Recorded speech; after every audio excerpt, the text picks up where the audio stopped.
अस्सलाम वालेकुम and welcome to my channel आसान पकवान। तो आज मैं आपके साथ बहुत ही इंस्टेंट बन जाने वाले पैनकेक्स की रेसिपी लेके आई, जिसको बनाना बहुत ही इजी और खाने में बहुत ही टेस्टी होते हैं।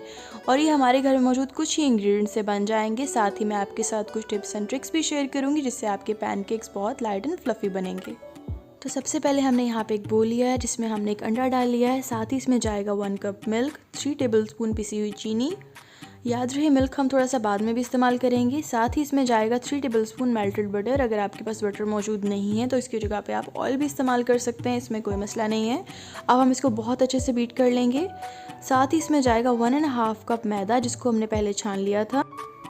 अब इसमें 3 टीस्पून जाएंगे बेकिंग पाउडर के। साथ ही हम इसमें हाफ़ टी-स्पून डाल देंगे सॉल्ट और हाफ़ टी-स्पून हम इसमें डालेंगे वनीला एसेंस। अगर आप चाहें तो वनीला एसेंस जो है आप इसकी मिकदार बढ़ा सकते हैं। याद रहे कि आपने बेकिंग पाउडर अच्छी कंपनी का इस्तेमाल करना है। अगर आप लो क्वालिटी बेकिंग पाउडर इस्तेमाल करेंगे तो इसके अंदर बहुत अजीब सा एक बेकिंग पाउडर का टेस्ट आ सकता है।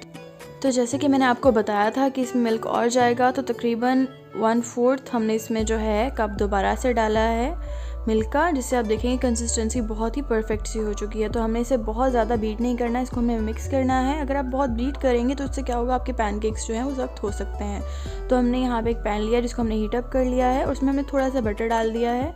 आप चाहें तो बटर के बगैर भी बना सकते हैं, यानी आपको ऑयल या बटर डालने की कुछ भी डालने की ज़रूरत नहीं है, उसके बगैर भी बहुत अच्छा बन जाता है।